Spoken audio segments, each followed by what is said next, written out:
this game. Been in this thing for a while.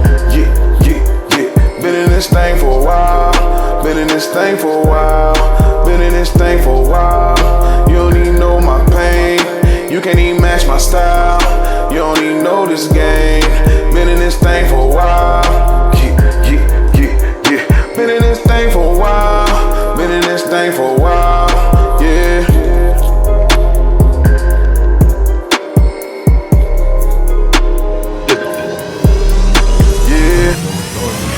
Yeah, I just don't. I tell people about On Deck just like I tell people about this. Just I gauge how the conversation is.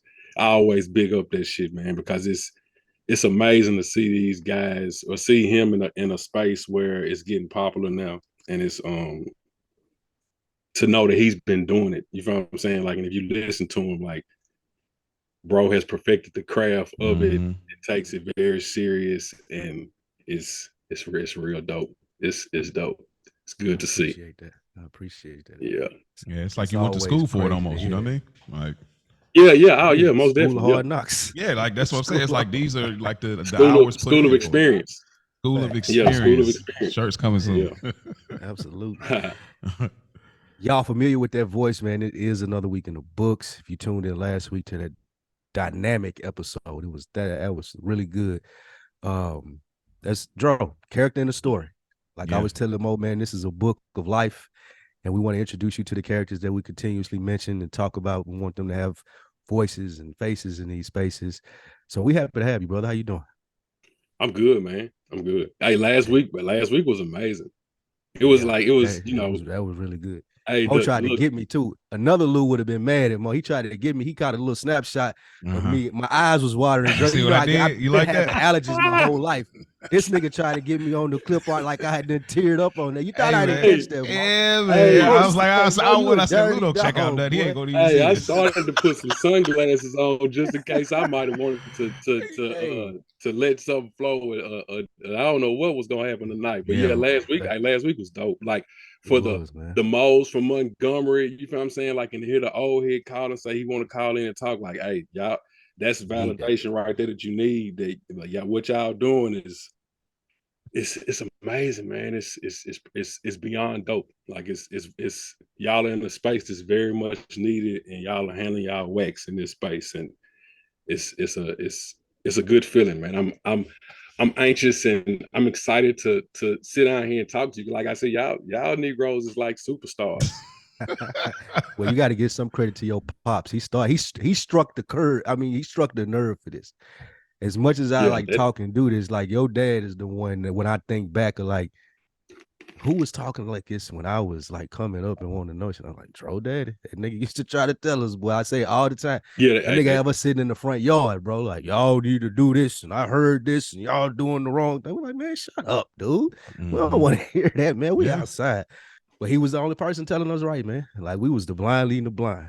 So sure was, man. Came a long way, man. 100%.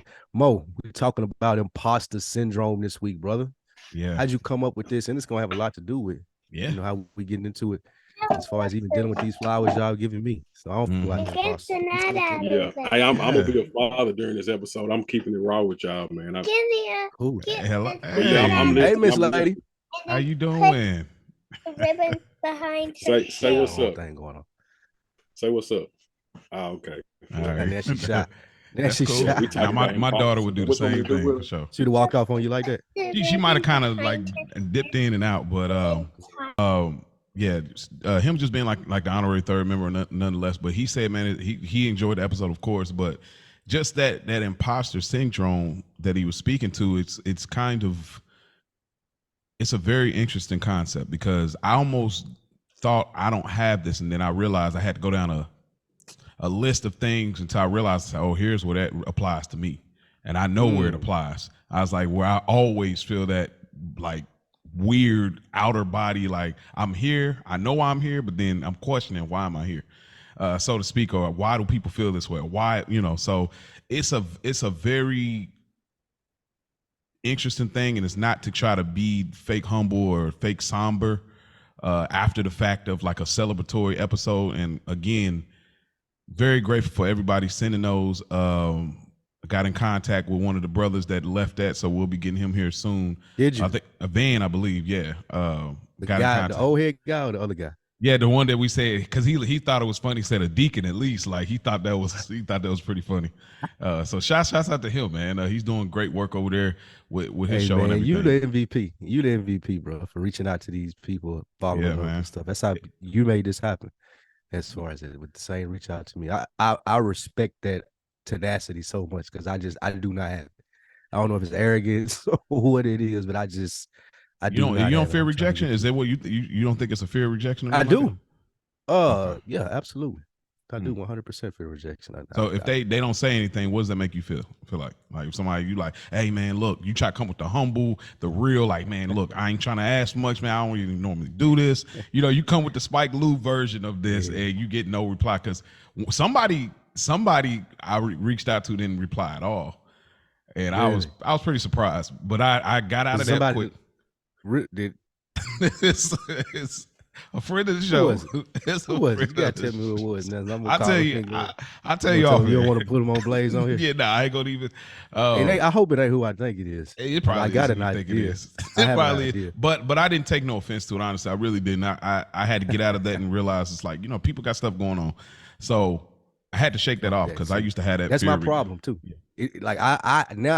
Now I have a slight grudge or attitude with you. Like, if you can't even at least respond, you know what I'm saying? Like, at least be like no, or anything to show that you saw it, or that you can give some type of feedback on, but don't just ignore me. Don't leave my shit on red. Yeah. So and that's the reason when you ask Mo, the reason why I don't do it, because I don't want fear rejection, and I don't want you leaving my shit on red. Now I got to feel a type of way about you. Some only child shit. Like okay. Because I was going. That's why I was only child wanting attention shit.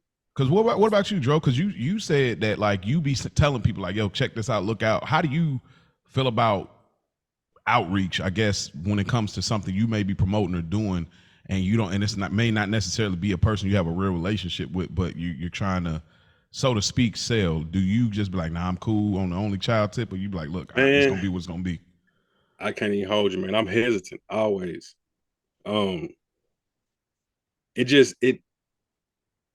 It varies on who I'm talking to, but sometimes, like, I might miss the sale because I'm like, man, I'm not about to reach out and try to sell this person something, man. I ain't talked to them in 3-4 years, but you got to get out your head though. If that's what if what you eat depends on what you kill, then you're gonna have to go out there and kill. That's just you got to get outside yourself, because that only child stuff is real. I can remember around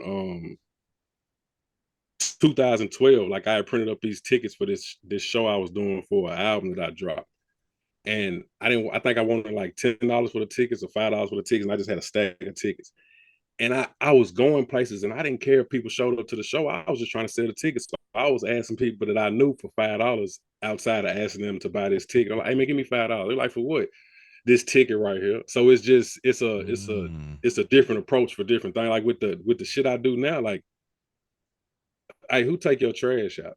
Like, a property manager, or I'm learning that the more I do talk to strangers or talk to people that I might not usually talk to, those people tend to, like, have connections that I wouldn't have got if I would have just kept on being in my world with my headphones and inside the grocery store. And instead of saying, I done seen you down the same aisle, you following me, and spark a conversation that's just keeping my head down, coming here to get my 5 things, being on up out of there. It's just all about slowing down, just paying attention to what's going on. But it's very hard. It's a challenge, because it's so easy to go back to what you know. Yeah, this is why I'm glad. This is a great point. We'll continue with everything else, but, like, so when you do that, you work up the nerve, and I want to play by play, like, you're working up the nerve. You still feel like, man, I ain't gonna say nothing. Nah, they look like they not interested. You going through that nervous wreck, but I gotta do this, or I'm just gonna be a woulda, coulda, shoulda nigga, basically, like. And so what do you do in the midst of that moment? You feeling the nerve, you kind of feeling that heating up on the inside, like, damn, I'm about to really approach this stranger. I don't know this person at all, but I got to do this, because if I don't do it, who gonna do it? What are you feeling, and how do you get past that in the real time grocery store? You know what I mean? Or the neighborhood, like. Hey, That's a good question. great For question. me, I try to lean towards probably being funny or something. Like, let me buy or a commonality. Like, you got to have all, man, your team good sucks or something like that, or just something where you can spark it and then lead it in and let it try to feel more comfortable in the conversation. But yeah, being funny or commonality, one of the two. And then you work through that and you say whatever it is you came up with your head, and then you get that reaction and then just kind of gauge it from there. Okay. That's really good. What about you, Joe? Oh yeah. You have to find the icebreaker. You have to, like, in that moment of, you got to break the ice to make everything like, you got to balance yourself out, because you already approaching it with anxiety and all the other shit that comes with that. So it's like, if I can get this laugh off, or you know what I'm saying, if I can if I can get this if I can get whatever I'm trying to say in my head without stumbling over my words, or my worst thing is what you say, because people say I talk low, so I'm like, man, fuck, I gotta repeat myself. I gotta say what I just said all over again, because it's a practicing, like, speaking, like Lou said last week, like with the whole the slang and the draw of talking and shit, like pronunciating your words when Like you that right talk there. to certain people. Like that, Yeah, like like it all the Nashville time. Like, exclusive. huh? What you just say? Most of the time it be, huh? What you just say? And in your mind, you thinking like, man, I'm speaking clear as day. You don't know what I'm talking about. Right. Take Are a you deep breath. trying not to Yeah, understand what I'm saying? yeah. Come on with all that. Thanks. Yeah. What about you, Mo? Like, having brothers and sisters, did it make it easier? Like, do you find it? Because again, I commend your ability to just be like, fuck it. Hey, what's up, man? I do this. I want you to join me, or can you do this? Like, I commend that. So how did you get to that? I appreciate that. I mean, I think I've spoke on a previous episode, but like this girl I had a crush on back in high school, like, bro, it took me 4 days before that 5th day I finally asked her, like, to prom. Because every day I would be walking up and she's at the locker and I'm like talking to myself, trying to like, just calm down. I felt the sweaty palms, the hot chest. I'm trying to calm down, but I'm so nervous because I'm like, what if she say no? I'm gonna be lame, like lame as hell. Like, I'm gonna be stupid, like, and it would just break my confidence, and I wasn't that confident already. So eventually I did ask, and what I've learned from that scenario, and it was on. I mean, she ended up saying she was going to friends, then something switched up, and we were end up going together. But that's a whole. I think I've talked about it before. You asked the girl that you weren't dating to the prom? Yeah, I wasn't dating anybody. I was single. Crazy.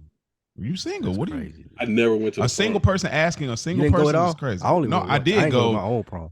I did go, I but know. it was a terrible experience, that senior one. I think I talked about it before, but I don't. Respect. I'm still heated. Like, I never went to the prom. You're still mad about it. I I'm skipped still prom. mad. Like, I bet my I own like I would prom, I have went to my. dates. Go Yeah, ahead. I had it.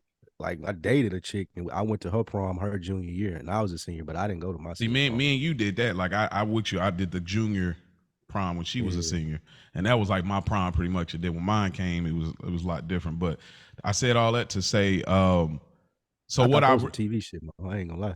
Like, asking a motherfucker to the prom that you ain't dating. no, bro, like that's some sitcom shit right there. You are, bro. I'm glad you got out of Tennessee, bro. I'm so glad you got out of bro. Asking another single person to prom is wild. That is, yeah, bro. that's crazy. Like, that would be our first date to the prom. No, I mean, insane. it ain't like we didn't Like, know each other. You ain't going up to a rando. Like, you've had conversations, might have worked in group work in the classroom. We got a class together. It ain't like, oh, it's you just came out of nowhere and I've been seeing you. Like, there was a rapport there. That's wild. That's some only child stuff right there. I promise you, that's what that is. Like, Y'all, I'm just about to show up to the prom with Jessica. Yeah, it was third period. just like random. Like, that's crazy. what? To me. How do y'all pursue women? Like, what do you? I mean, obviously not that, but like, this is pretty basic. Like, it's not really that. Like, Oh, it ain't, bro. it ain't like you picking them up in the car. Like, you setting up. I mean, all right. What Anyways. you do though, right? Well, some people do that, like the whole limit. I mean, yeah, you do, but again, like, it's like you're not supposed to wait last minute. You ask them way out, and you kind of build plans and start saying, "What are you wearing?" You building rapport on the way to it. It's more. It's not just like I just popped up on you, like, oh, okay, let's just go together, take pictures. It's more to it than that. But Man, but what my parents told me I had a curfew, so I said, "Fuck the prom." Like, I'm not going. man, That's just what that was. It's like, nah, I'm just gonna forget about this whole experience. I'm gonna go ahead and go to Florida for the summer and leave a week early. I mean, I ain't mad I at that only either. went. I only went because I had a long-term girlfriend at the time. She demanded that I went with her to her prom because I wasn't gonna go at all. All right, that definitely sounds like you. that don't surprise my me. mom was mad and everything. She was like, I "You ain't gonna get him." I ain't trying to do none of that. I'm good. Yep. Nope. But I said all that to say, with reaching out to people for last week's episode, what it's taught me now, I'm starting to get better at is I almost embrace the rejection because at least I don't have to think in my head, what if? Like I now I'm at the point I don't like the idea of, man, I wonder what would have happened if I would have. I'm getting to that place where I don't like having nothing left on the table like that. And I just got to get out of my own way, even when it ain't comfortable. And you might feel like they left me on red, or you seen it. I'm getting past it because at least I know I did my part now. It's like if I believe in myself, even when I'm uncomfortable reaching out, but I believe in myself enough to say, bro, they can do what I can do. I can reach out. Now, it may not get the results that I want, but I can feel better, say, hey, I did it. And that's what I'm more so driving home now, more so than caring about what the reaction is going to be. You know what I mean? You know what the crazy thing is for me? When I'm doing this right here, it doesn't matter. Like when we used to go to Revolt, like down in Miami, like I would walk up to any of the people that you see on TV and all that. I used to have all the pictures on my Instagram. I walked up to David Mountain and I told him, man, I don't really like your music, bro. But what you be saying as far as stuff outside of the booth, I fuck with that. And he looked at me and he was like, nigga, and grabbed me in real tight. I told the story on deck before, grabbed me in real tight. But as we were doing that, I don't hesitate like I do in real life, like just presenting myself. If it's a product or something I can present on deck, another week in the books, or even in working with sales, like I can do that because it's just information. But when it's me and like, hey, let me introduce myself, man. Hey, I'm this, that, and the third. That's where I'm more hesitant at. Or asking somebody to do something. That's the worst thing for me. Like asking somebody, like, how, for instance, how you reached out and you was like, hey, man, let's do this. Let's work on this. I see you're a fan. Like, it would take the world for me to do that. Like, I don't know. They just on some arrogant or only child shit. I don't think it's arrogant. I think it's something else. I don't think it's arrogant. I've seen there's some things I think is arrogant, but that I don't think that's in your list of things that you got to just probably a few things in that list. I don't think that is. I think that's just somewhere in there. But nonetheless, man, that's what sucks. It does suck, man. It sucks, man. Well, I think, which I say regret is worse though. Hey, yeah, it lasts with you longer. You get over rejection. But what if you regret? What if you live to not regret? You still wonder what if though, don't you? I know it's still shit from when we growing up. And but I'm saying if I did this that way, man, it'll be totally different. But don't you have to, like, if you're not regretting and it's just like it happened the way that it happened, like, because you can, like I said, I look at the brighter side of shit. So if you look at it the other way, it's like, well, shit, I wouldn't do anything because I probably wasn't ready for it. Like, so like, well, shit, yeah.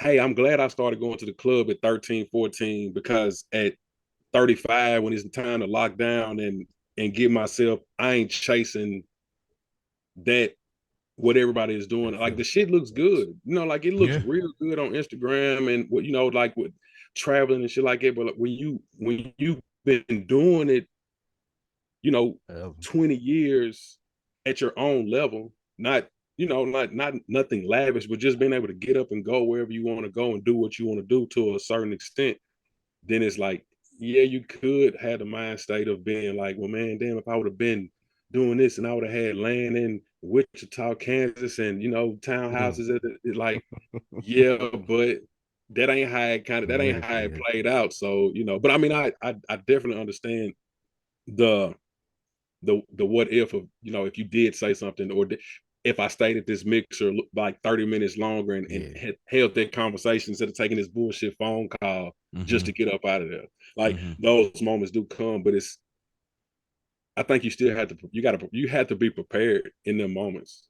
Because if you don't feel prepared, then when them moments come up, like, it's like, I think it's a part of the hesitation, not being prepared, or not thinking that you're prepared.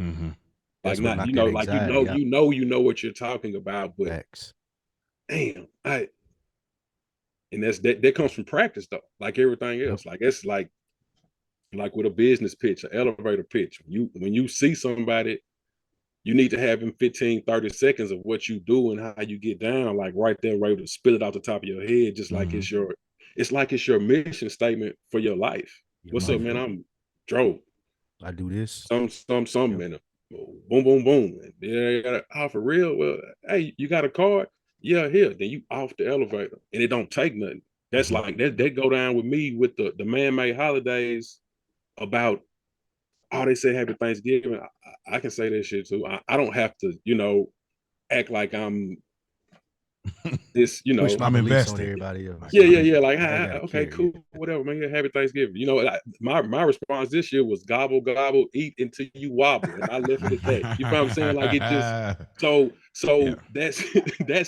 that's just where I was at with it when I was in that group message and all my cousins hit. It was like, happy Thanksgiving, man, gobble, gobble, eat till you wobble. And got on up out of there. While we out here, can I borrow $10? Like that's the type, but I engage with it. I used to wouldn't even engage with it, looked at it like, man, this man-made holiday, man, they got y'all out here spending this money, man. Right. And doing all this. Let's talk about these problems that we got within the family or within each other, and let's solve this shit out as opposed to faking the funk or whatever. But you definitely inspiring some holiday concept. Definitely, like yeah, this definitely sound like some like Outcast players ball conversation around Christmas. You know what I'm saying? Yeah. Yeah. But Spike, you went to New York, son. Yeah, man. And what was that like? I mean, I seen a little bit of your photo op a little bit. What's your boy was there too, wasn't he? J Ho, right? J Ho, yeah. We didn't even I didn't even know he was going. He called me when he got up there. We hadn't even spoken. But I talked to him after we left. We were supposed to meet up. I just didn't have time. He didn't have time. Right. But this is a trip with my family, man. I always appreciate the energy in New York. Like it helps me understand their music and their demeanor a little more, because when you up there, like it's a certain pace that they go at, bro. And if you ain't on this pace, I told you this yesterday when we was recording. Look, either you're gonna get ate up or you're gonna get rolled over, bro. Or you're gonna just be in the race and be on the same pace that we is. All of that shit, like let's say you're going somewhere, you want to order something, man. Let me get maybe next, get out of the way, move. And I was up there with my cousin. That was her first time there. That's crazy. She's a talker and like to talk to people. And I'm like, bro, you can't do that. Keep it short. You can't do that up here, bro. Like you gotta keep it moving. You're on that pace. And she hated it. But something did happen that made me think of another week in the books when we was talking about like how you engage with women and what you should and shouldn't do as a man. So we riding the subway, right? It was me and my two girl cousins. One of them same age as me. We grew up like brother and sister. My mom and then her little sister, my cousin little sister, my younger cousins. So we hop on the subway. We don't know which way to go. The lady tells us, hey, go on the platform, make this right, and that's going to put you on the right way. We go on the platform, we make a left. Think they went out and said, well, this is the wrong place, y'all. We not. My cousin adamant, because she strong, black woman, single, don't want, that ain't the right way. I didn't see it. I said, listen, man, I understand that you think you know, but you don't. Mm-hmm. So we go back and forth. This ain't the right way. This ain't the right way. An older version of me would have went back and forth and bickered with her about it. But a newer version of me doing this, I'm like, look, come on, let's just go over here. I'm going to show you. And responding to her in a calm manner versus going back and forth with her, I'm right, you wrong, I'm right, versus that. And being able to show it to her, she finally listened and was like, I still don't believe we're going the right way, but I'm at least going to listen to what you say. It took us getting halfway there on the train to her to be like, okay, yeah, you was right. But the main thing was, and the reason that she did it, because I wasn't matching her energy on like, oh, I got to be right. I got to go back and forth with you. Like, just listen to me for a minute. I know you think you're right, but just listen to me for a minute. And I didn't realize it like until my last relationship, like going back and forth with women and meeting their energy, that's not a manly thing to do. But if I can show you, like, look, okay, cool. I get what you're saying. I get it. Just let me show you really quickly. And I was able to relay that energy to her. She paid attention for a moment. We got on. We was going the right way, the way that I suggested. And it was the end of it. But an older version of me would have never been able to do that. Let me ask this, and I imagine, because I'm thinking about Van, one of our listeners, the one that said, I don't know, I didn't get into what his what he wanted to talk about, but he did speak to in the last episode about gatekeeping masculinity. You know, of course, we talk about that, and man, remember we were kind of like, that's interesting. So I think when we do have him on, it's built around that. So I said that to say, would you say it's not manly to like go back and forth, or would you just say it's not conducive? Because That's I don't, because you know what I mean? Because you're right. I will stand on. I don't think it's manly though, because if you just sit back, like, and you pay attention to a couple, like as men, we know how women act, right? Like not a bad or good way, but you're familiar with women. You've been dealing with them your whole life. Going back and forth with them, like on an argument or trying to get the last word, or because they say something, you got to say something. I don't think that's man. I don't think that that's. I think that that's something that women do amongst each other. Mm-hmm. As a man, you're supposed to be able, I feel like, to show more leadership, more. Nah, you should do it this way, and you might be wrong sometimes. You got to be willing to listen to that and hear that too when you was wrong. But I do think that it's not. I would like manly. I may be using the wrong word. It doesn't look I know right. people may kill me. It don't look right. Like you arguing I mean, with your girl. on the outside looking, it's hard because it takes training. Especially when you know you're right. Oh my gosh! But it's like it. But no matter who's looking at this shit, it never looks right when you raising your voice because she's raising her voice. Exactly. I don't care if you could be dropping bombs like point. You still hype with this woman, right, with this lady right here. So on the outside, no matter, regardless, you could be talking about, you could be taking up for yourself. Yeah, I mean, even in you got this big dog voice, like hey, y'all help, going back and forth with her, like, like, bro. And it ain't conducive because, like, I think it's proven women are more emotional than we are in most cases. Mm-hmm. Yeah, so if you being logical, like I can't get emotional with you, and like I can't go down to emotion if I'm trying to get a logical point across. And that way we never gonna get anything solved.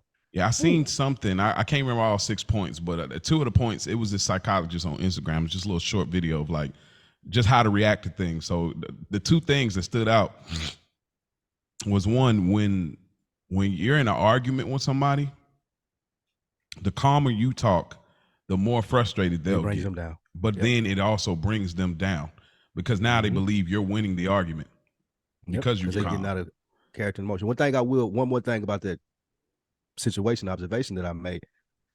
My mom just went where I said, not because she's married. She's been married 20 years though. Both of my cousins are single. Take and do with that as you may. Mm-hmm. But when I was like, nah, mom, this is the right. Yeah, I was like, mom, this is the right way. She just came on. Yeah. They were still, I don't know. I don't see the same sign from yesterday. And I think we supposed, I said, no, listen, I'm telling y'all, I rode subways before. And again, like I said, my mom, she was like, you think that's right? Yep. Like, come on. They were still like, but I'll just leave it there. Yeah, no, I know exactly what you're saying. I think you're gonna learn one day. Like, you're gonna learn one day that you're gonna waste a lot of time that way. Because I know me as a man, I've had moments where it's like, bro, go back and forth and state your point, or just go the way she trying to go. Let her see it's wrong. Don't even chastise it. Let it resonate. See it on her face. Then say, all right, well, how about we try this? And now you're open to it. So sometimes I gotta let you bite the bullet. I've learned instead of saying, no, I'm telling you, like, okay, let me relax. Okay, let's do it. Let's go for it. Oh yeah, dang, I guess they is closed. I'm like, oh, okay, yeah, they closed. So what else you want to eat? You know what I mean? Rub it in, no, yeah, exactly. Like, okay, keep it moving. Because I'm playing a whole different game, but it took me like your mom, like it took years, like understanding, like, okay, this is the way you navigate this. You know, you can be right, but you can waste a lot of time. Mm-hmm. You know what I'm saying? And emotion. And emotion. A lot of emotion trying to be right. Mm-hmm. Yeah. Absolutely. So it's that's a great story. But another thing on the trip too, like we was talking about meeting people and stuff. I was sitting down at the hotel bar on my birthday. I went down there. Random niggas just come up like talking. I'm always like amazed because I just told you like amazed at the, not even audacity, but just how inquisitive and what people try to find out about you just because you're sitting there or whatnot. So we sitting there and he get to talking about he's an entrepreneur, young brother, like 30 years, about your age, Mo. Well, actually younger. He's about 30 years old. He's from Florida. This nigga's telling me his whole life story. Had his Cardis on, like the big gold chains and shit. But out somewhere, he's sitting there talking to me, talking about business. And I end up referring him to the show or whatnot because he was talking about a lot of shit that we've discussed on here. But it was just strange that just out of nowhere, he just started talking and it led to another week in the books and listening to it and just black man conversation. You talking about being an entrepreneur, trying to build a business and all of that shit. But it was real dope because it was out of the blue, just out of nowhere. Mm-hmm. It So wasn't out the blue though, man. Nah, that wasn't out the, like, it was divine intervention. That's the universe. Yeah. Yeah. Like, I mean, it like, come on, man. You're hundreds of miles away from home and somebody comes up to you. Thanks. You know, like to be able to spill your elevator pitch to him and then him is like, yeah, that's how they pop out. Because whatever he got going on, if he listened to it right now or went back and listened to it, like that just expands everything that you got going on. That's a trip. And being closed out to that, you don't get that. You don't get that. So it does feel it feels like you've accomplished something. It's like, oh shit, this. This dude says, like laying the bricks, like going outside every day and laying the bricks, like just every single day, just sparking up random conversation with 5 people and just getting comfortable with it. Or, you know, like most say, like to be in a place where like no, it's not a big thing. I know that's got to be a relaxing space to be. Oh that's huge. I'm glad you did that, bro. Yeah.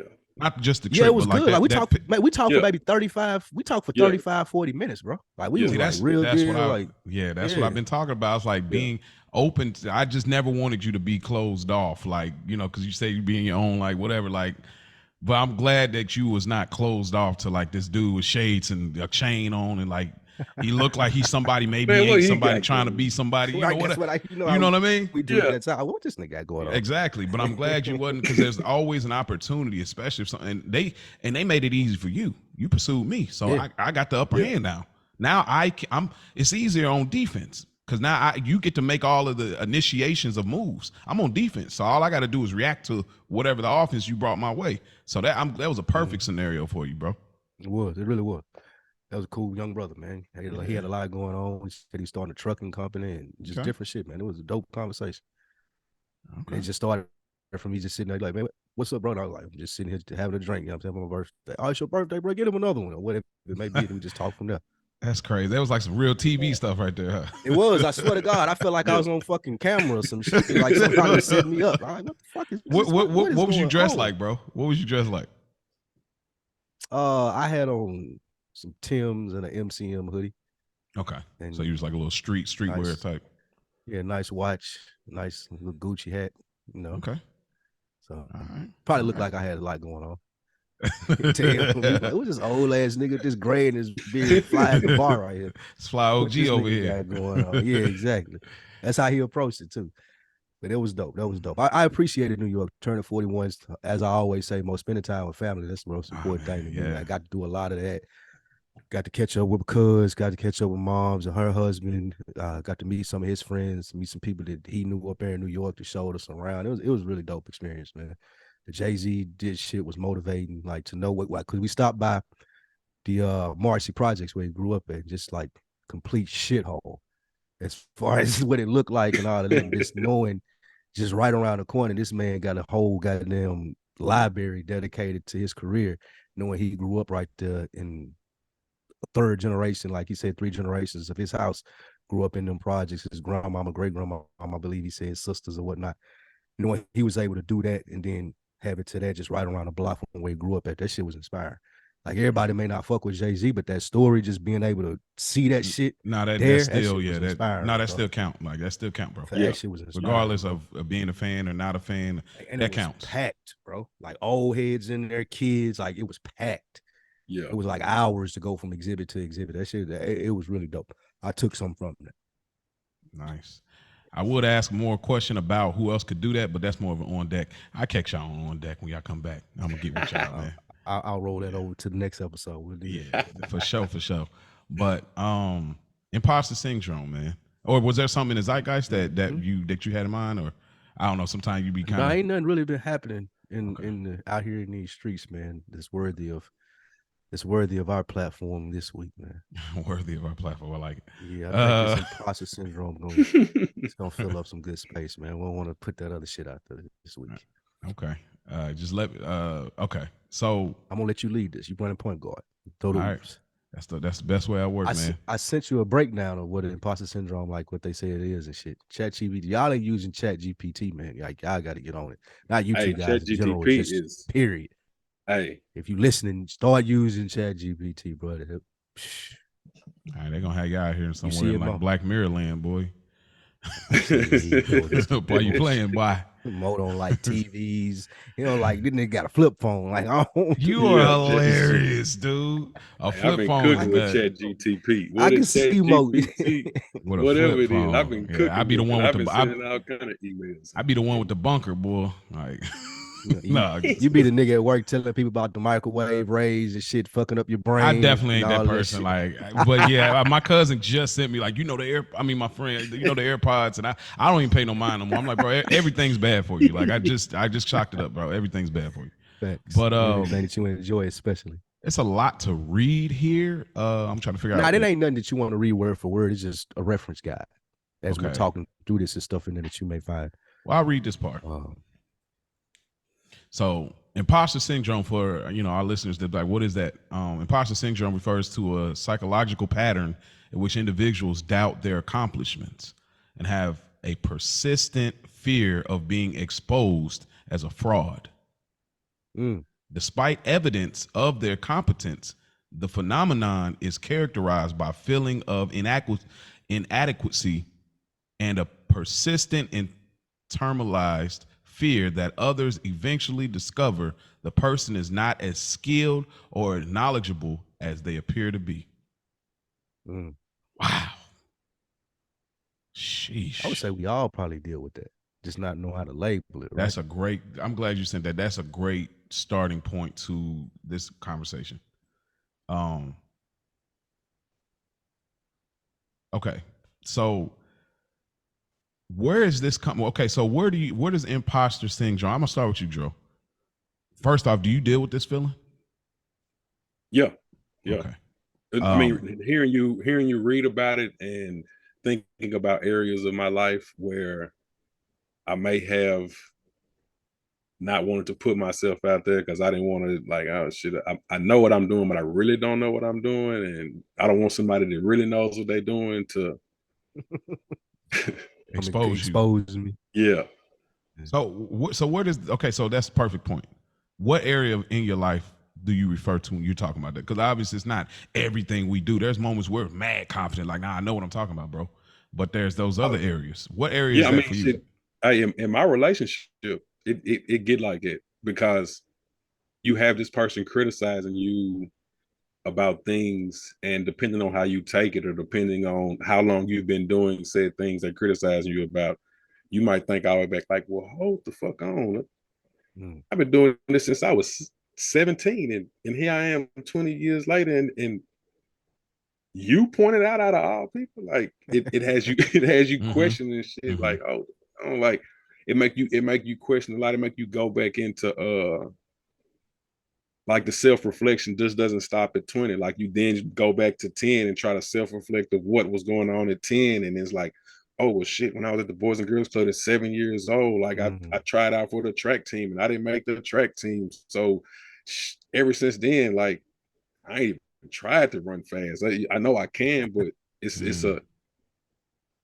that inner child, finding that inner child shit about you. Man, my wife say this shit all the time about but you don't see it. And then when people point that shit out, it's like you do feel more like a imposter. You know what I'm saying? But it's like you're not consciously trying to be that, but it's just the way that you might respond to certain things or do certain things until you get the other advantage of somebody else. It's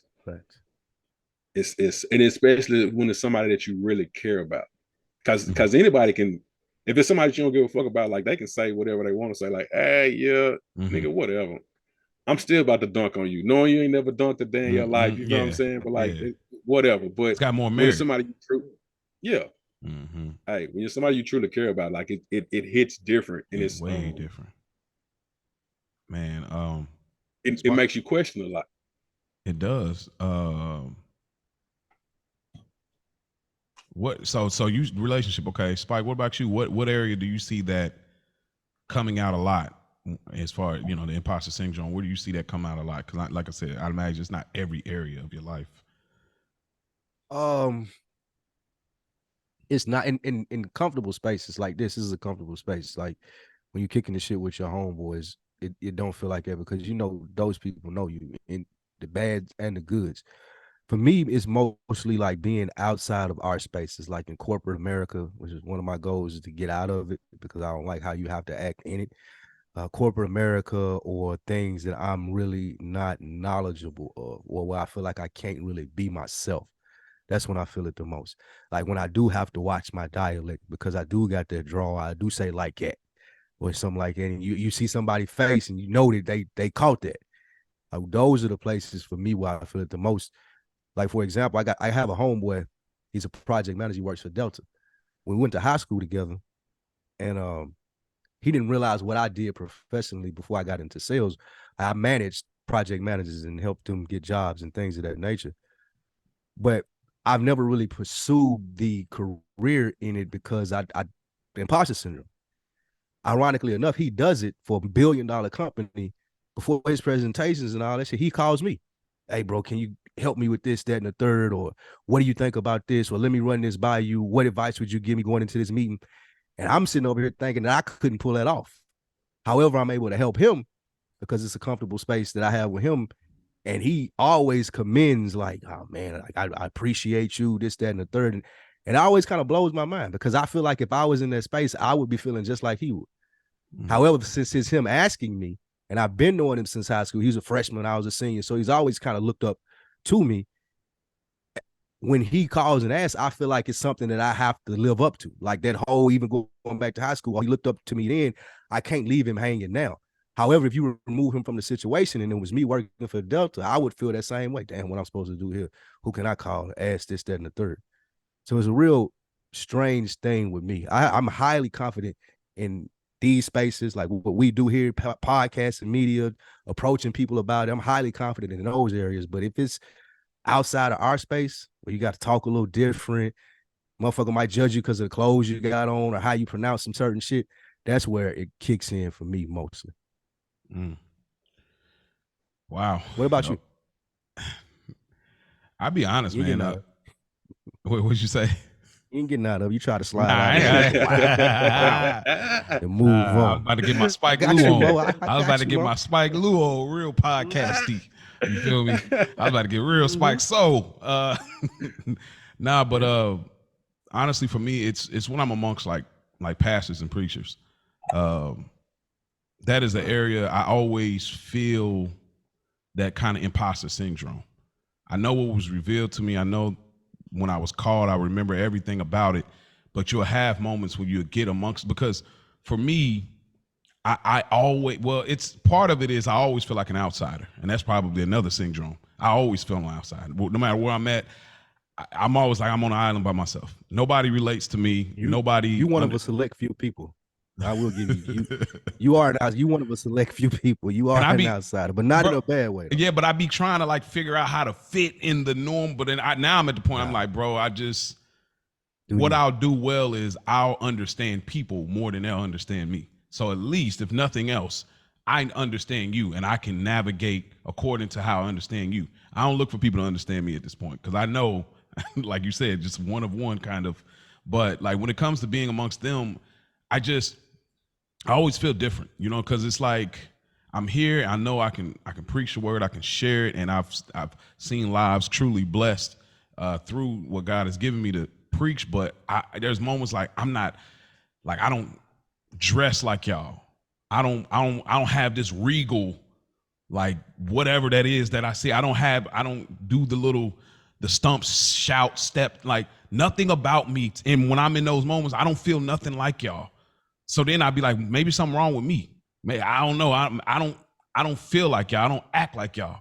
But then when what does that mean though? Like when you're saying I don't feel like y'all, like what are you talking about? Okay, well, let me not say feel like, I can't tell what they feeling, but it's just this it's a signature thing that we've all known, all been in church before. Like there's just certain signatures of how they'll speak or how they'll carry themselves or how they'll like navigate, and that's not me. You know what I'm saying? But at the same time, I know I was called, and I know that there's been like the fact that I didn't die in that car accident when I hit somebody in 2017. I know it's like, no, there was more work for me to do, and now we're here. You know what I'm saying? So it's like, even when I had questions of the imposter syndrome of like, maybe I ain't supposed to be here, maybe I shouldn't be up here, maybe I'm not supposed to be speaking this or to these people, whatever, it's been confirmed. But yet I still feel that feeling often because I don't, when I say feel like y'all, I guess it's just like I'll let my hair down. Like I'm not just talking in these codes or sayings that like I would normally say when I'm not here.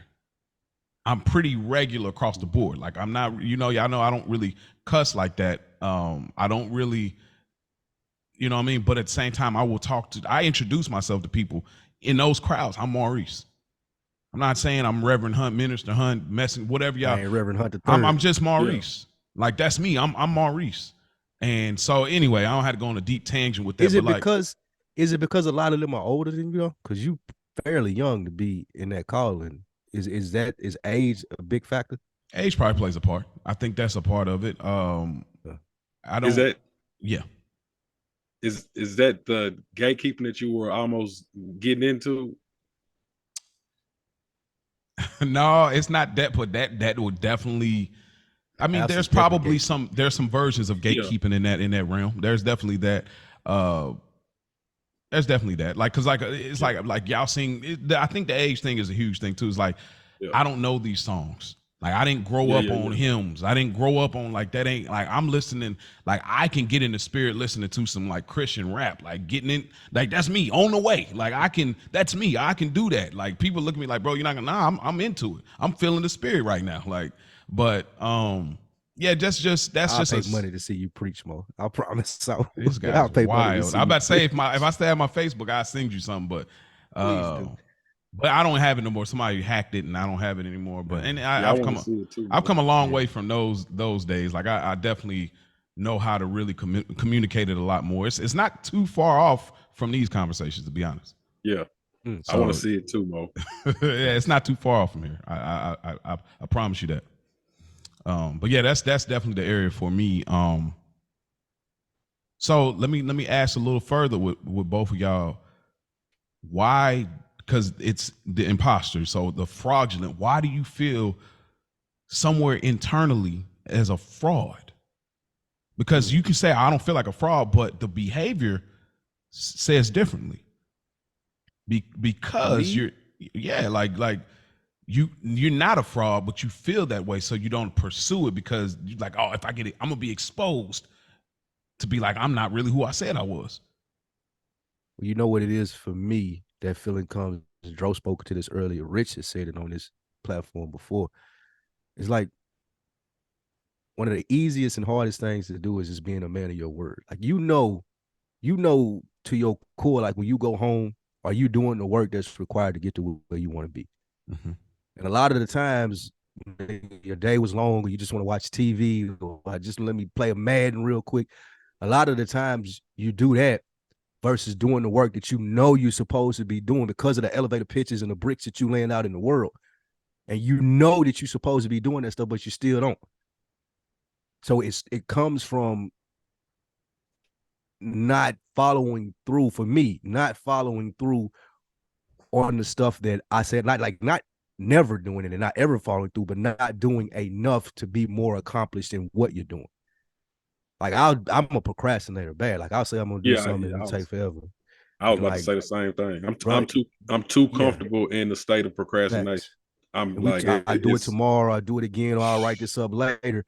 And that for me is one of the things. Then you go back up or somebody follow up with you, you ain't done it yet. That's what makes me feel like, damn, I'm bullshit. Is it the weed? Sometimes it can be, but not really. Like we productive smokers. Like I ain't really. I like to think home. that, I like to think that, but sometimes, but Tell the truth, my brother. therapist asked me about it. Now, my therapist asked me about it. He was like, "Do you depend on weed, or is it like an escape?" Well, excuse me, do you depend on it as an escape, or whatever the word was that he said? But my thing that I told him is this: like, bro, if I'm out and we doing like on deck stuff, we filming or I'm recording, like I ain't got to pick up a blunt the whole time that I'm doing this. Yeah. Or if I'm out doing something productive, it's when I'm bored or I perceivably don't have anything to do. Like I don't really sit and think, damn, I'd rather be smoking now when I'm doing productive shit. Yeah. So it don't take away from me that way. But yeah, it could be sometimes the weed. But I'm saying though, like, 100%. Do you put the weed down to feel like you are fulfilling those moments of procrastination? Because procrastination, boredom kind of like the same, like they're cousins. You know what I'm saying? Like you sitting right here not doing too much of nothing, so you smoking, but then it, to where if you might not have smoked, then you might get up and do something else.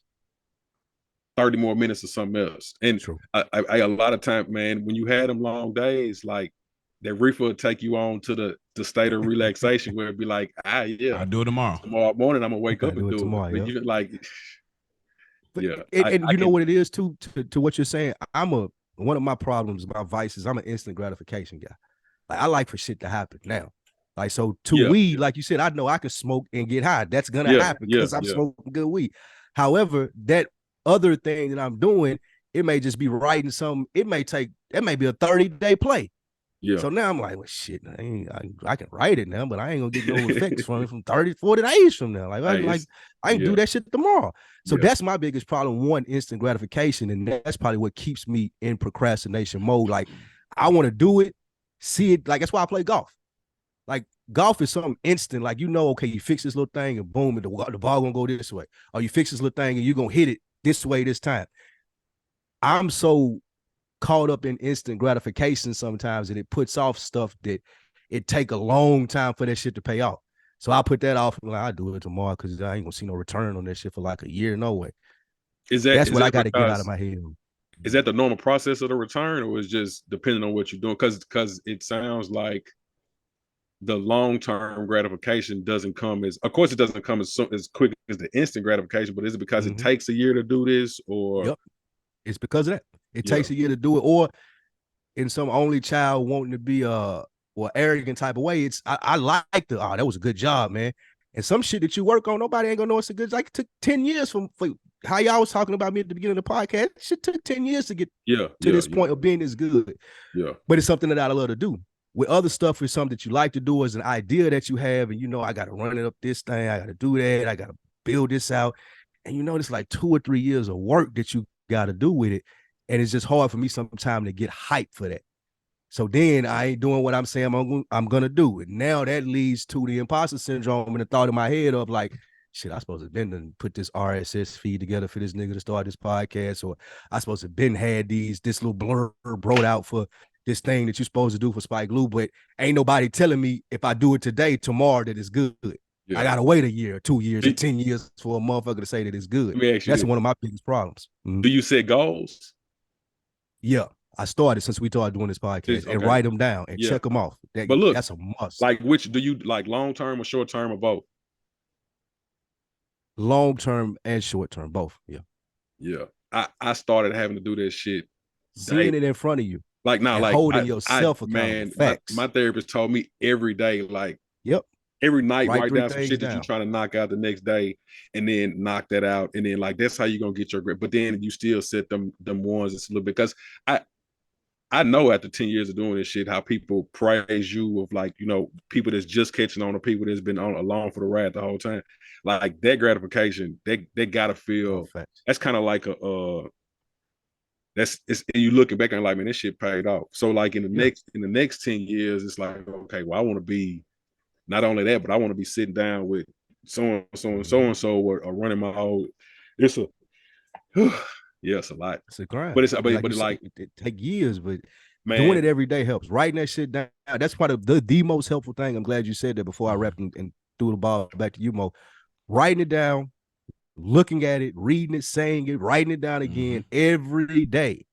Every day. That's what helps deal for me with the imposter syndrome, because like I'm bullshitting. I ain't done this shit. It's been on my list for 3 goddamn days straight, dude. Like, what am I doing?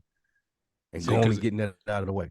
See, because it almost seemed like, so let's say opportunity arises, and it's like, okay, now somebody's looking for you. Just like, okay, look, we got this perfect setup, and now it's lucrative, it's beneficial for what you got going on, or like Dro with your business. Like, say somebody like, okay, here they come up with a perfect package deal for what the services you provide, and you're like, dang, I'm excited about it, but there was still some things there's some head scratching things that I didn't get along the way. You know what I'm saying? Do you think that plays a part in, like you said, like, oh, I didn't really produce like I said I was going to do, or I didn't really create this over here, but they're seeing me and they're saying, hey, I'm ready, I could do this. Is that where it comes from? Is those moments, like those procrastinating moments of like, I didn't arm myself properly. So let's say the opportunity comes before proper arming. I didn't do the proper research. Yeah. It's a fear, man, with me. Like you said, though, like, man, if somebody like you know, deep down inside, but it's still a fear of still falling on your face at this age. Like you've been doing, not even at this age, but like in this stage or experience of what you've been doing, you've been falling on your face for a long ass time. So it gets to a point like, man, I'm really tired of falling on my face. This shit gotta work. And I don't want to bite off more than I can chew, or say I can do something and not be able to do it. And it's just I don't want to let people down that depend on you. So then it should get scary at the thought of that. Failure. Yep. Yeah, that's heavy. And I would say to what and I can totally see that only child thing definitely plays a heavy part in the instant gratification. I mean, people don't have to be only children to do that as well. Those for other reasons. But I'll say I feel like self-validation has to start to be super essential. I think, because what do you mean? Okay, because if you're waiting for somebody to tell you, like you say, you got a thing that it's a year plan, so this ain't gonna be no instant, then you got to start validating those steps. Like, nigga, I wrote the plan today. That's a win. I got it. Like, you know what I mean? You got to get back and, like, you talk about the words of affirmation to yourself. Like, I talk to myself all the time out loud. Like, I'm very normal with my talking out loud to myself. Sometimes my wife will catch me. I'll be like, oh, how long was you there? So I'll be like, I got to post up in the car and talk to myself a little longer, because I need to work through. I need to hear myself. You know what I mean? Like, are you serious what you're doing? But those things, you got to count those as gratifications too. Like the little steps towards, because, okay, the gratification is going to feel different with the year plan or the year thing that you like, I can smoke and do this tomorrow. Because you got to understand, like, nah, because like when I took the 3 weeks off on here, I wrote the 4th season, which obviously I know it's going to be a audio book or whatever, but like I wrote the 4th season, but I chilled for probably 3-4 days, and I said, nigga, don't you sit back and let 3 weeks go. Because it's been really challenging for me to like float both shows and do the other stuff I'm doing. So I'm like, don't you sit there and let 3 weeks go past and you don't take advantage. So after 3-4 days of a procrastination, I got to it and I made sure I met the deadline. I'm going to write 8 episodes, and you're going to proofread it. You better get it done. You know what I mean? I put myself on the deadline, and I felt gratified in my own way because I had to do that. So those are things I think that sometimes you got to do that for yourself too, because there's wins that don't necessarily come from them out there. You know what I'm saying? That's true. Yeah, absolutely. So when do we get to a place, like black men and people in general, like when do we get a place where we stop being like that? Or like, for example, last week's episode, it's like, because you remember growing up and you might be in class with somebody as an elementary, middle school, and you would draw for an art class, and they would draw, and then like, oh, my picture's ugly, and you look at their picture and it's fire, and you just look at them crazy like, good and dang on well you can draw. Like, why you just wanted me to say it looks good? You know what I mean? Like, we all had experiences like that. Like, man, look what I got on the test, and they have like a B+, and you got like a almost a D, and they trying to play like, you know what I mean?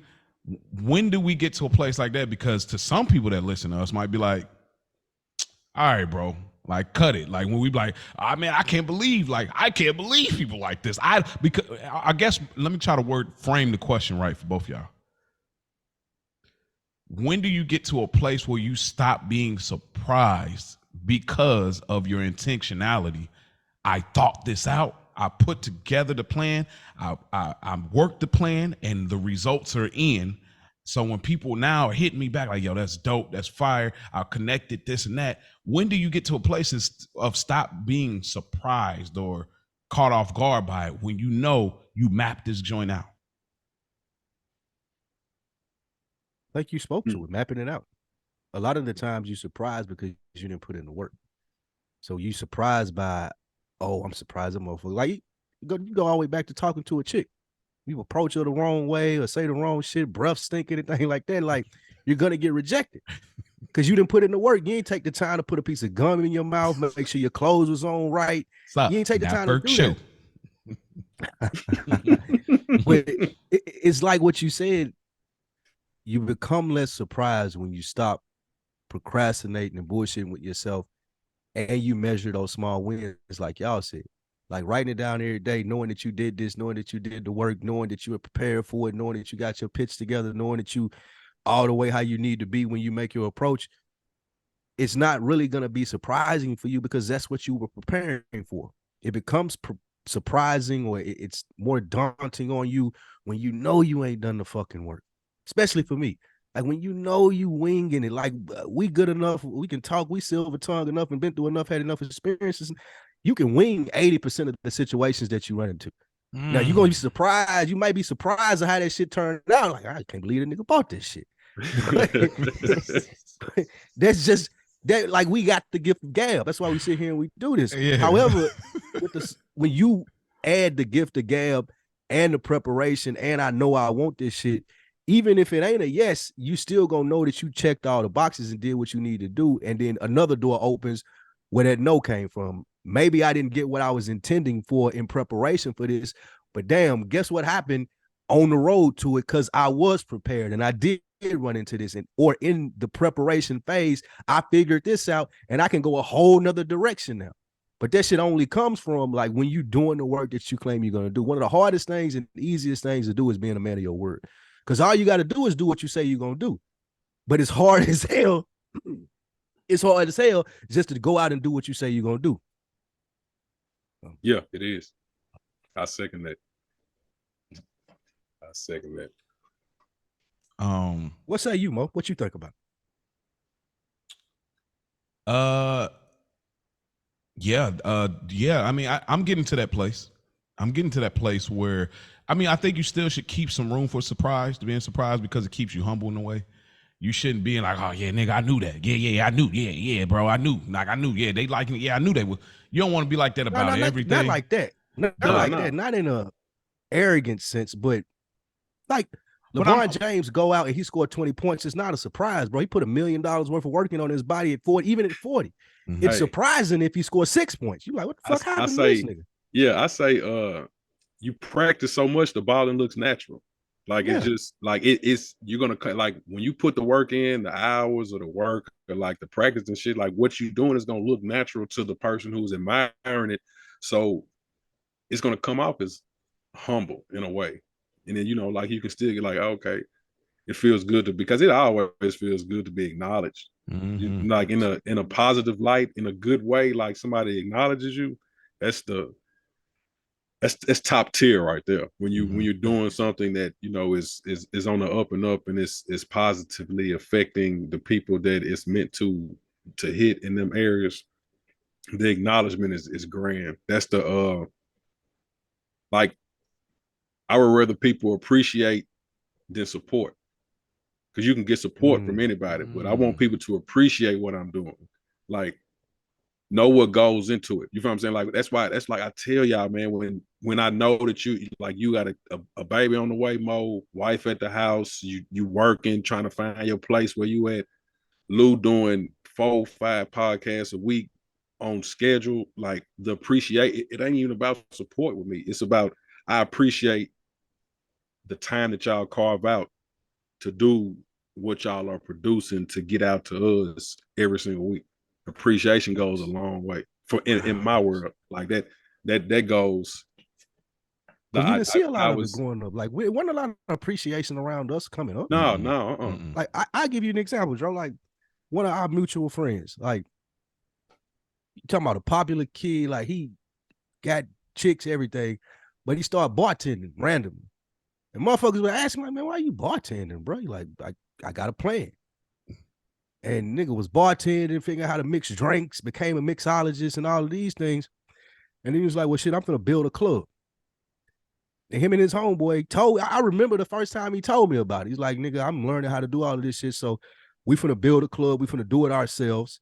But it's not even a club or bar, like a tequila bar, makeshift in Nashville. And I watched my little homie go from shaking drinks behind a bar at a club with a bigger goal in mind of, nigga, I'm finna own my own shit one day.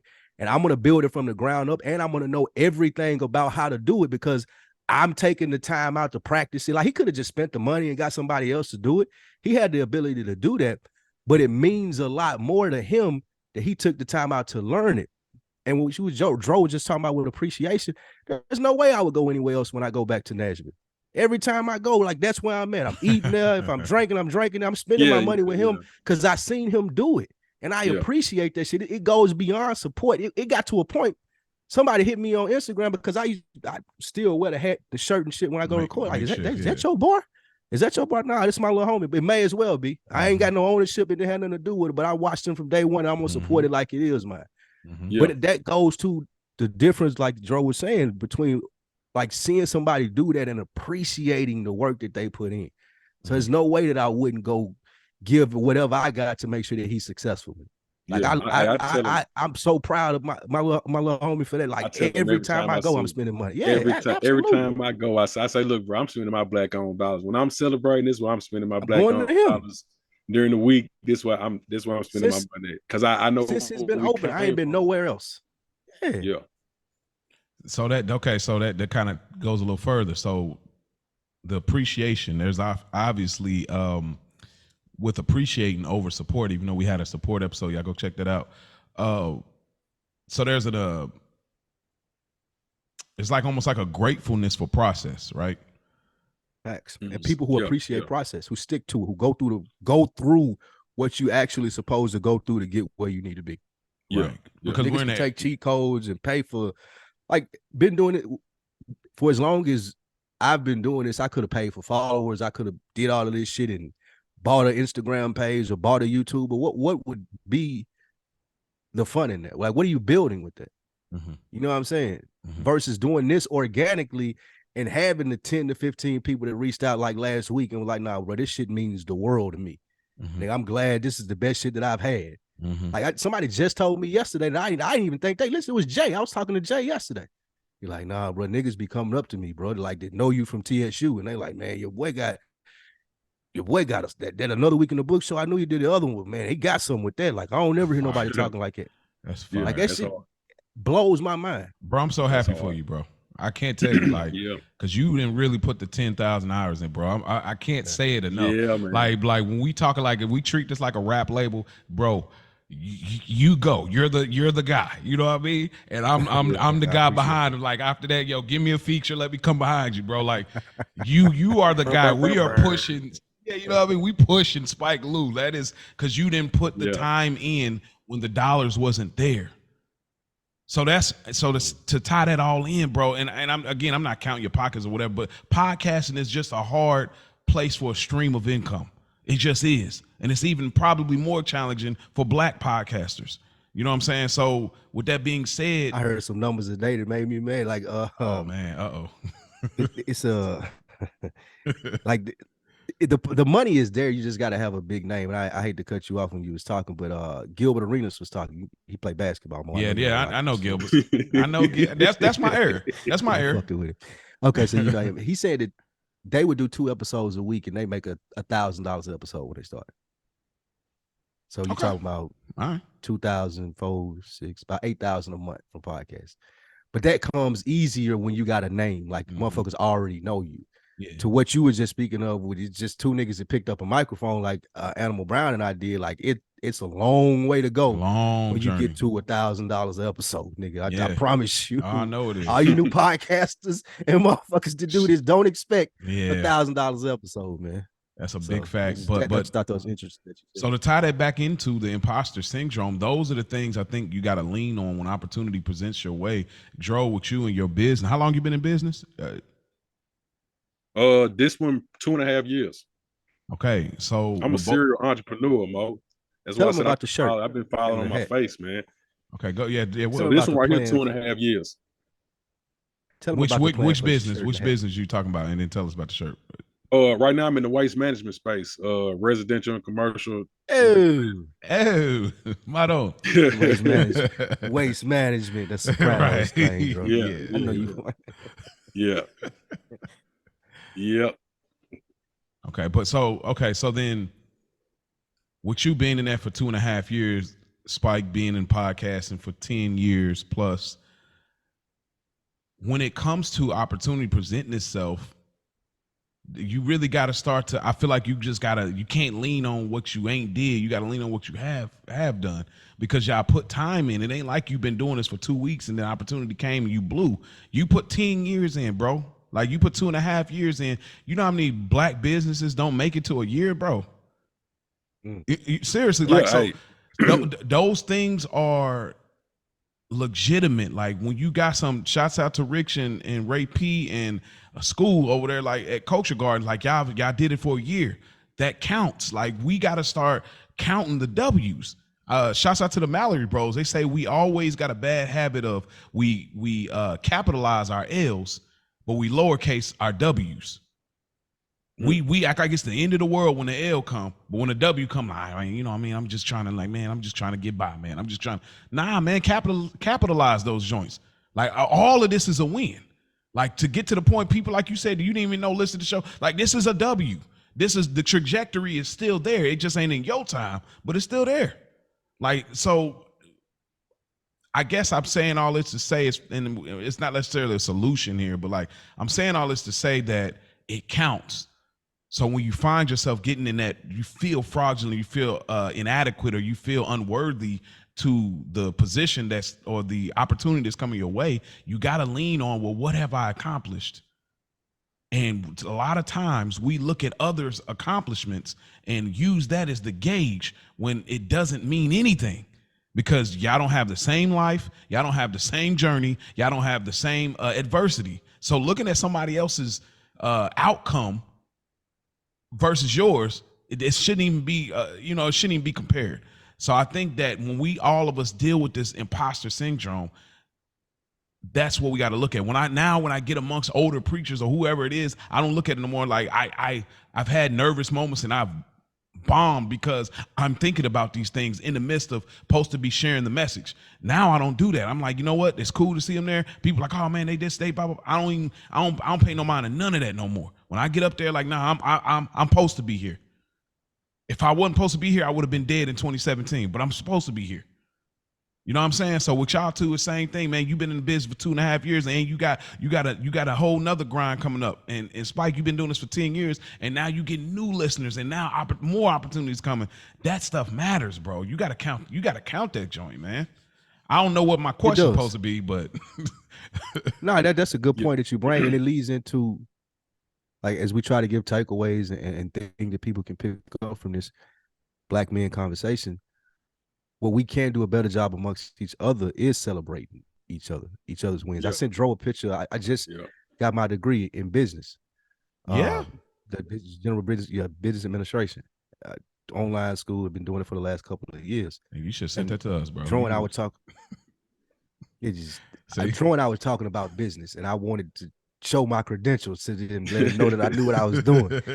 So I sent him a picture of it, and I told him, man, I want to help him, like, because he told me he don't like doing the business stuff. That's what we talked about it before. But that's why I thrive. I love that shit. I love it. The science of business. I'm a creative, man.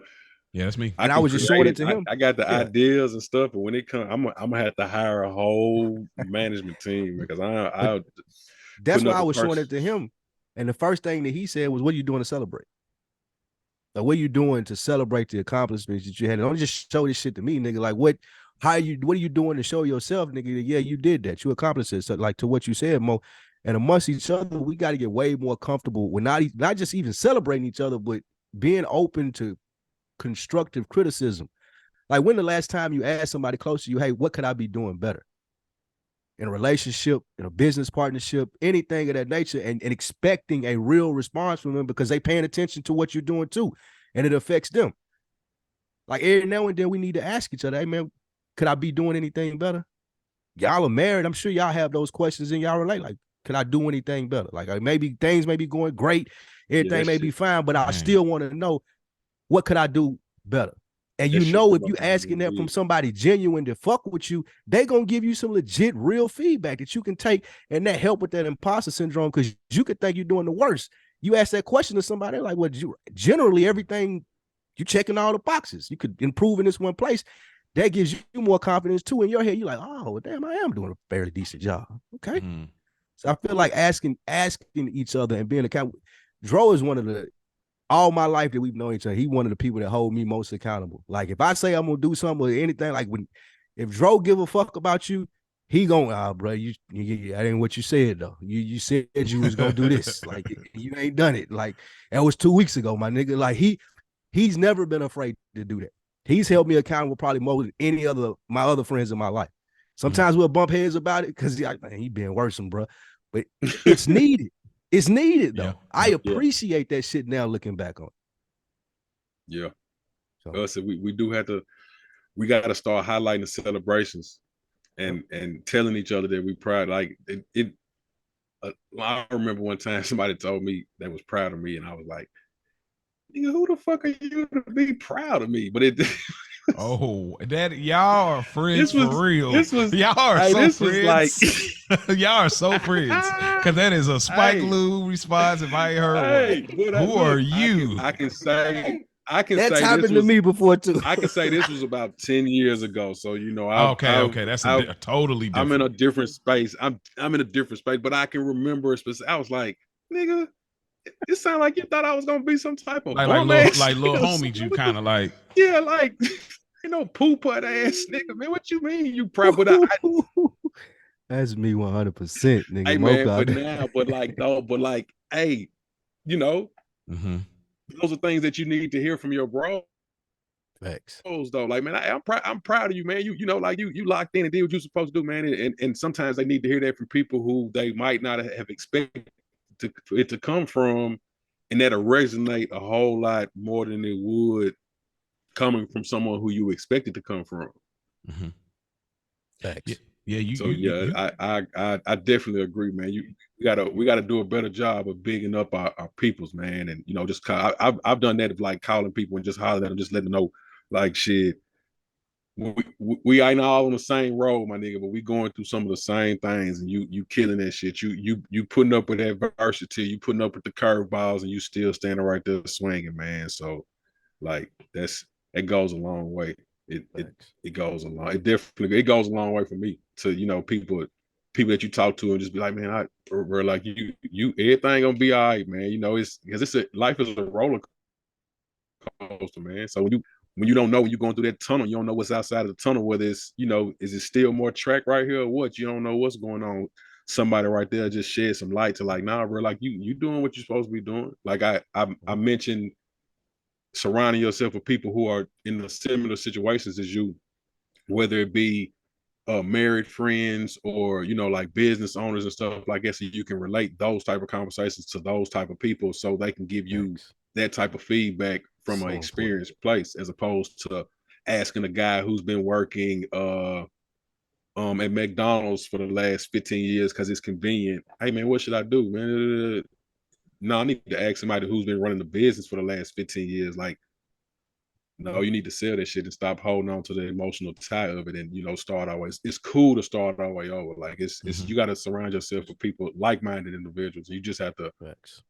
You got to seek out those spaces. Like, it's those resources. Everything's on the internet, man. Those resources are out there. Like, if you got to go to meet up and find you a group to go sit down and talk to, just to, hey,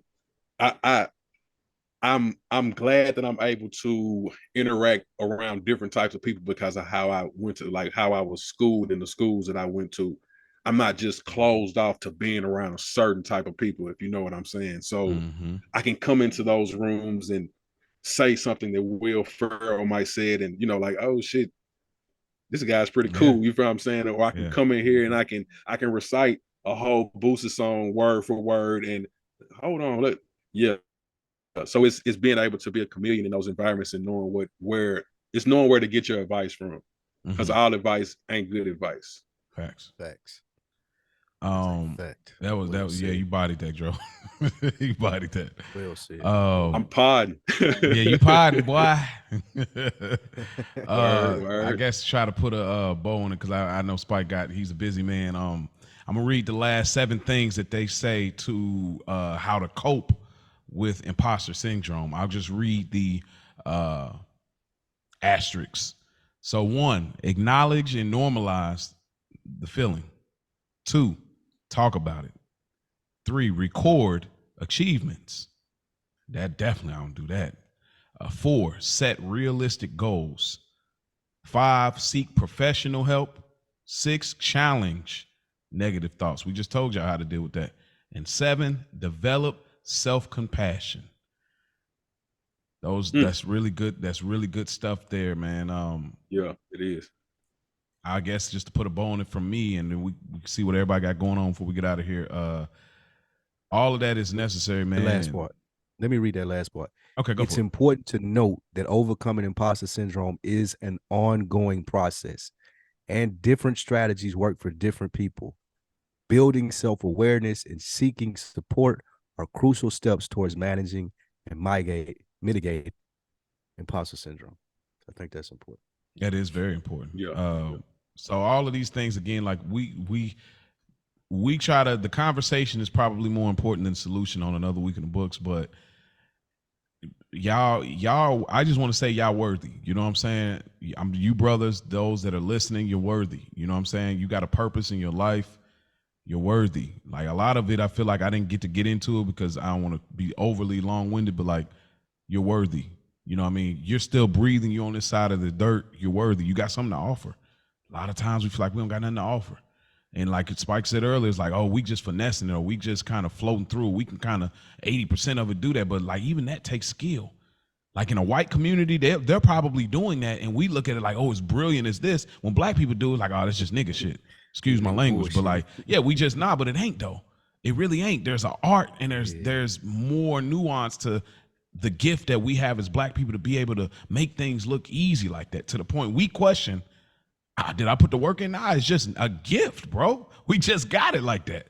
So to put it a bow on it for me is like, you're worthy. Like, stop looking at like you ain't supposed to be in them rooms. Stop looking like you ain't supposed to be in these conversations. Stop looking like I'm not. No, when people acknowledge that, understand I had intent. I did this on purpose.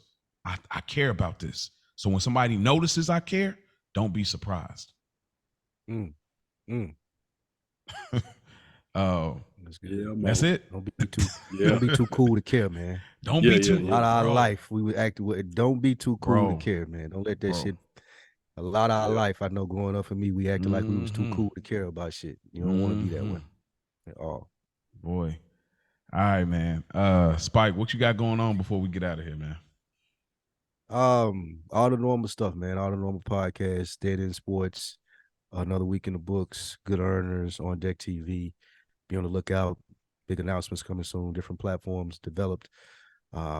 Just working, man. Appreciate my brother jumping on here with us and just sharing the piece of his mind, letting the people see into how brilliant that he is. Dro, what you got going on, man? Where can the people find you, and what you pushing right now? About Money Divers too, man. Our Money Divers is just we got an overall goal that's pretty dope. We got it's a brand that I started 11 years ago. Me and two of my homeboys. And it's something that's ongoing. I want to grow it into something that, like, it'd be like that charity side of the boutique disposal that I got going on, just being able to provide different resources for men that might be going through custody battles or visitation woes, those type of things. Setting up pantries for them to go to get stuff for their kids when they don't have it, so they don't get discouraged about picking them up and stuff like it. Just giving back, man. I want to, coat drives. It's a lot of shit that I have on my mind that I've been writing down. And I'm gonna implement it in the upcoming months and years. But right now, I'm just really just focused on sharpening my skill of like the business, like running this business that I'm running right now, because this shit is gonna be major very soon. I feel it, and it's the shift that's going on in my life, just getting a lot of shit, and it's getting all my ducks in a row so I can be prepared for the blessings that are going to rain down eventually. Because I feel it. I feel it for everybody around. I feel like it's one of those things I'm gonna be able to provide for a lot of people for a long, long time. I just have to lock in and get out of my head and step into them rooms and talk my shit that I know about. Mm-hmm. So once I get out of that going, like Money Divers is one of those things. It's never. I'm always gonna be that. Like it's a creative sport. It's being able to get it and go get it. Just now, I just don't. I'm more on the attracting money type of time right now, as opposed to chasing it. I don't want it to run away from me. I want it to run to me. So that's where I'm at with it. It's like it's a lifestyle, man. That's what it is. But that's all I got going on, man. If you looking for me, you need your trash picked up. I don't really got too much else for you right now. Point me to your property managers and your landlords and your apartment owners and stuff like that, man. Me and Lou gonna get some stuff going on. I'm trying to spread all the way out through the Southeastern Conference with this shit I got going on, man. Yeah, man. Yeah, I heard it here, man. Like let them know what you got going on. I'm trying to squeeze out of here, Mo. Yeah, Mo, you've been trying to get up out of here. I really ain't got that going on. I mean, we got good earners. Roll audio series. Roll, but you just told us about it. Don't diminish it. Like you I ain't diminishing. I'm not diminishing. I'm ashamed because I intended to get it out really around this time, but I just can't really record it like I need to because my daughter's around and I gotta project, and some of the content that's in there I can't be out loud, and I don't want her walking past the room hearing me getting in my acting bag to I'm selling this joint, so I haven't been able to record it. So I'm gonna keep saying it's coming soon, run them 3 seasons for free and all that, but I just ain't been pushing it at this very moment on the show because I'm trying to hold myself accountable. But don't you can involve her though, because then it might spark an interest to where she might think of doing something on her own terms of like a children's book or some sort like that when she see Pops in the room like acting stuff out. Because I'm pretty sure. Yeah. So like like if she walks by and she see you, because I mean, like you said, Mo, you a pastor. You ain't zanying over there, are you? In character? I mean, the character is not Maurice. I'm playing a character, so you know what I mean. Like he giving it up. If anybody heard the 3 seasons, he giving it up. So I ain't no pastor. I'm just a preacher, bro.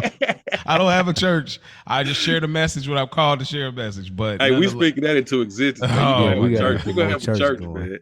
Yeah, we'll get more churches going. Yeah, wow, man. But hey, man, I just want to say I appreciate the invite, man, and whenever I'm a phone call or email away, man. I love it.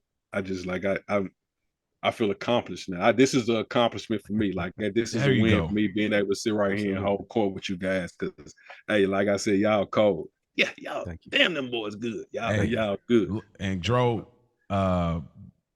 look, man. Anytime you want to come up, like because I hope that. Even after this moment in some days down the road, just you calling it a win, but even just processing some of the things, rather you go back and listen, or if you don't, you just taking it in real time, the conversation. Anytime you feel like, man, there's something been on my mind and I want to come up there. Sometimes it might be a text, but sometimes like, man, can I come up there? I want to hear y'all, or you just shoot it our way. But like, I want this space for any of our brothers, characters of these chapters to come up here and say, man, I want to talk to them because it's therapeutic for me. I feel different when I get done doing this, because I do every week. So I won't, if don't hesitate to use this space to say, hey, I may not be going to therapy this week or whatever it is, but I'm gonna come up there with the guys. We gonna chop it up. I want to talk about this, bro. Feel free. We are You know, Yeah. we down the street, bro. Hey man, hey, don't threaten me with a good time. Hey, I mean it. That's what this show is about, community at this point. So yeah. Well, yeah, we thank y'all for listening, man. awitb2022@gmail.com. Y'all can email us. I mean, again, y'all can send voice notes. We don't need It ain't gotta be Thanksgiving. Yeah. It ain't gotta be Thanksgiving. Like, you know, and then also, let me get the phone number pulled up here, 470-318-5034, 470-318-5034. Y'all can also hit that line as well if y'all want to send some love or just something y'all want us to talk about, or even a scenario y'all might be going through, man. We'll give y'all the best advice that y'all gonna probably get in this podcast space. So, man, we appreciate y'all. Spike, anything you want to add to that? That's it, man. Thank you, brothers. I appreciate both of y'all. You too, man. Yes, All sir. right, y'all.